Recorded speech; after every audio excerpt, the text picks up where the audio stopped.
हरे कृष्ण एठी अति बड़ी जगन्नाथ दास ओडिया भागवत प्रथम स्कंध आ तृतीय अध्याय वर्णना करुछंती कि भगवान एक्चुअली भगवान किए।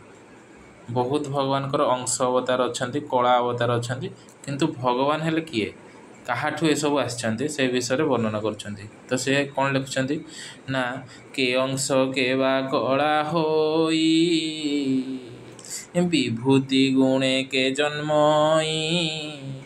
भगवान बहुत अंश अवतार अच्छी कला अवतार अच्छी विभूति अवतार अच्छी गुण अवतार अच्छी किंतु सकल अवतार सार कियवा देवा पटांतर जो जेते सब अवतार अच्छे तार सार माने तार मूल कियवा देवा पटांतर नीलजी मुंत चक्रधर स्वयं श्री कृष्ण अवतार। ताने कौन है ना नीलजी मुंत चक्रधर स्वयं श्री कृष्ण अवतार। श्री कृष्ण हेले ये सबू अवतार जेते अवतार अच्छा तार हेले सार माने तार मूल जेते सब अवतार अच्छा से सब कृष्ण को आसछंती। कृष्ण हेले अवतार अवतारी आ समस्त हेले तांकर अवतार। एमंते नाना रूप धरी संसारे रमे नर हरि। कृष्ण एमती अनेक प्रकार रूप धरिके ये जो संसार को आसती कहीं आसती ना दुष्टंक तेज बल हरि संसार रखे दई तारी। तो जिते अधर्म बढ़ी जाए आ धर्म क्षय हुए से भगवान कौन करती ना नाना प्रकार अवतार नहीं आसती ताकि कौन हम ना से भक्त को रखिबे आउ दुष्ट को नाश करेंगे आउ धर्मर रक्षा करेंगे। एथिपाई भगवान ए संसार को आसती।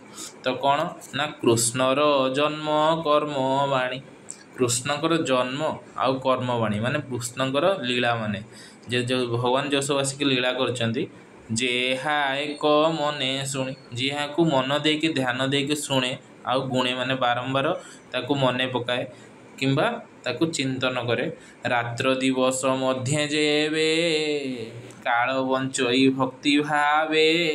रात्र माने राति दिवस दिवस माने दिन मध्य माने संध्यारे सकाळ राति दिन संध्या सब बेले जे भगवान भक्ति भाव रे काल को बिताए माने समय को बिताए से दुख संकट तरंती से माने कौन होती ना दुख और संकट रु बंची जाती। दुख और संकट ये संसार रे तीन प्रकार दुख अच्छी आ तीन प्रकार संकट अच्छी से हेले कौन ना आधि भौतिक आधि दैविक और आध्यात्मिक ये तीन प्रकार दुख और संकट रु से माने बंची जाती जो माने कृष्णकर पाद तले निजको समर्पण कर दियंती। जन्म मरणे नाही भ्रांति आ सेमानको जो संसार चक्र चलती जो 84 लक्ष जोनि रे जन्म होगा पड़ुची से माने चक्र को पार करिकी भगवान को शरण को चल जाती।